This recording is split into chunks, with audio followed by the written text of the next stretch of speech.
On a tous connu ce moment dans une rencontre sportive. Finir par abandonner face à la difficulté, face à un fort adversaire. Pourtant, personne n'avouera jamais abandonner. On donne l'impression physique de continuer à lutter, mais dans la tête, c'est la cassure.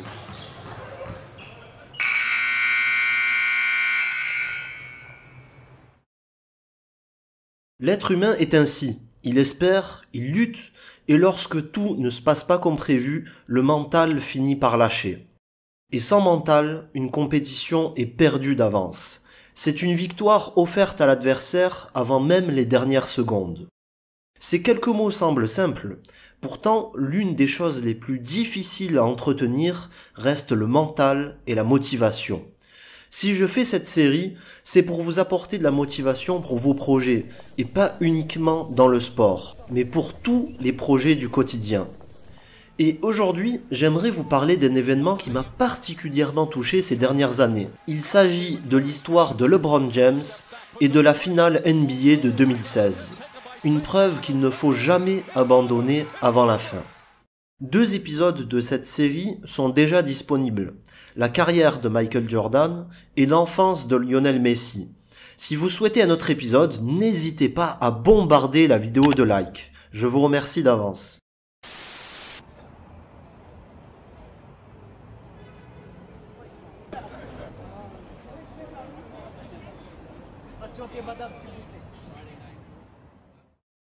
James est actuellement un des plus grands sportifs au monde. Une vision de jeu et un talent exceptionnel, sans parler de son physique hors norme. Mais avant cela, LeBron a connu la galère, comme beaucoup d'entre nous. Abandonné par son père, il est élevé par sa mère dans les quartiers difficiles de Akron. Sans argent, sa mère doit jongler entre différents jobs. Il finit même par vivre dans une famille d'accueil. Les épreuves de la vie sont déjà nombreuses pour le jeune James, mais celui-ci n'abandonne pas et trouve refuge dans le basketball. Son moyen de sortir du gouffre est d'aider sa maman. Il souhaite prouver à son père et à la société qu'il peut très bien réussir.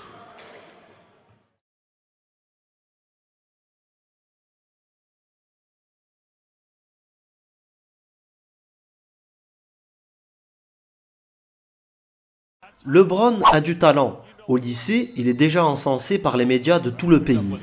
Il porte son équipe et on parle déjà de lui comme le successeur de Michael Jordan.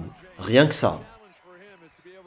C'est très rapidement que LeBron finit par intégrer la NBA avec les Cleveland Cavaliers, localisés à quelques kilomètres de Akron, sa ville de naissance.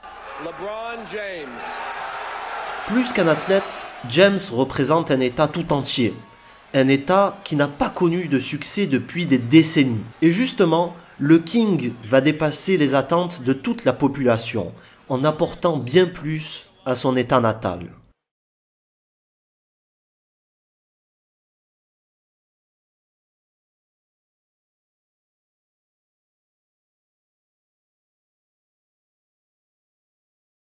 Dès son entrée en NBA, James cartonne. Il a des statistiques dignes des meilleurs joueurs de la ligue. Avec son apport, les Cleveland Cavaliers sont passés du statut d'équipe médiocre à celui de sérieux contender au titre. Au bout de seulement 4 saisons, il réalise l'exploit d'emmener son équipe en finale NBA.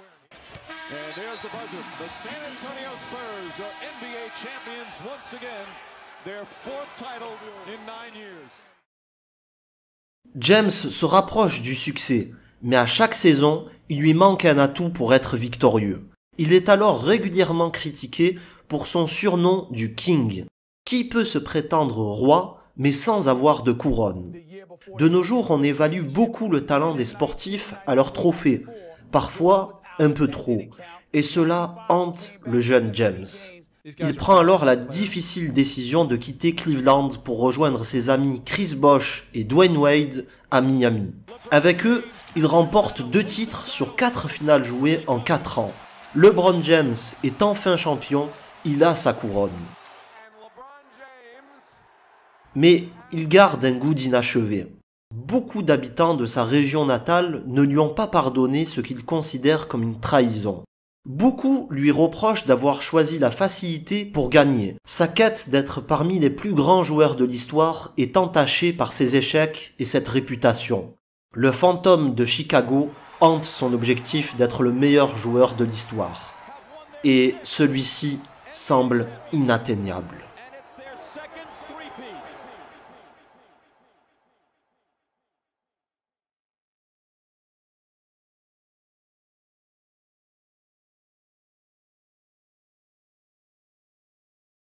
En 2014, James crée la sensation en revenant à Cleveland.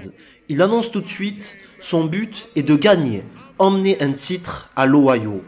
Difficilement, les Cavs créent une entente avec cette nouvelle équipe. Et pour la 5e fois d'affilée, LBJ atteint les finales NBA. Mais à chaque fois que celui-ci se rapproche du succès, un adversaire se met en travers de sa route. La NBA a vu l'éclosion d'une redoutable équipe.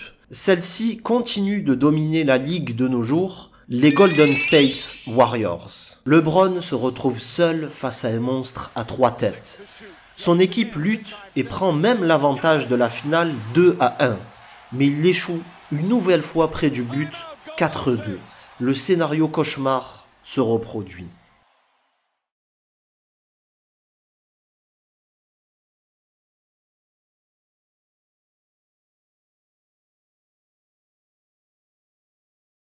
Curry will finish with 38 points.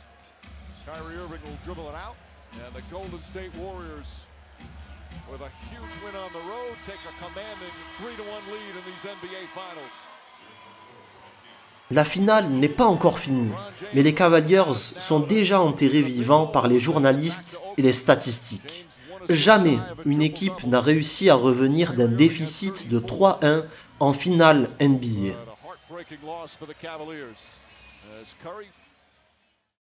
Dans de telles conditions, beaucoup perdraient espoir. Mais il ne faut jamais abandonner. Voilà ce que je retiens de cette finale. Car même si vous êtes donné perdant par le monde entier, ce ne sont juste que des êtres humains. Ils ne connaissent pas l'avenir. Et sur le moment présent, c'est vous qui agissez, pas eux. Tout peut se produire. Une lumière, un miracle peut survenir afin de remonter la pente. Et justement, le destin en fut ainsi. 2 événements inattendus eurent lieu. Premièrement, Draymond Green est dans la tourmente.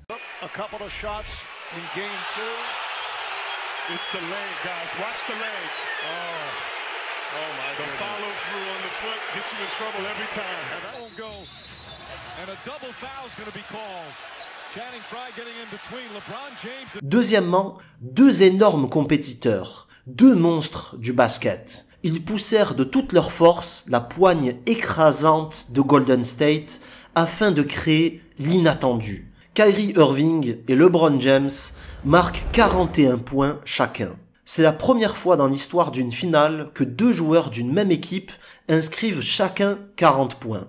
Il y a toujours des premières fois.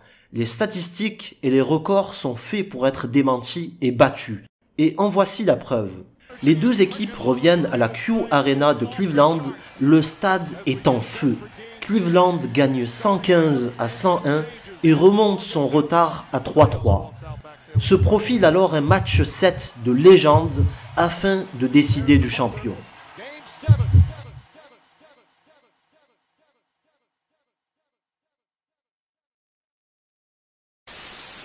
Pourquoi supporte-t-on le plus faible ? Je pense qu'on se reconnaît davantage chez celui-ci, car l'être humain est faible par nature. Au quotidien, on lutte contre les difficultés, contre nos propres défauts et faiblesses. On essaye de surmonter tout cela afin de devenir meilleur. Et cette notion se matérialise parfaitement dans le sport. À 89 partout et 2 minutes restantes à jouer, Cleveland rate un tir. En un éclair, les Warriors partent en contre-attaque. J.R. Smith est seul face à 3 joueurs.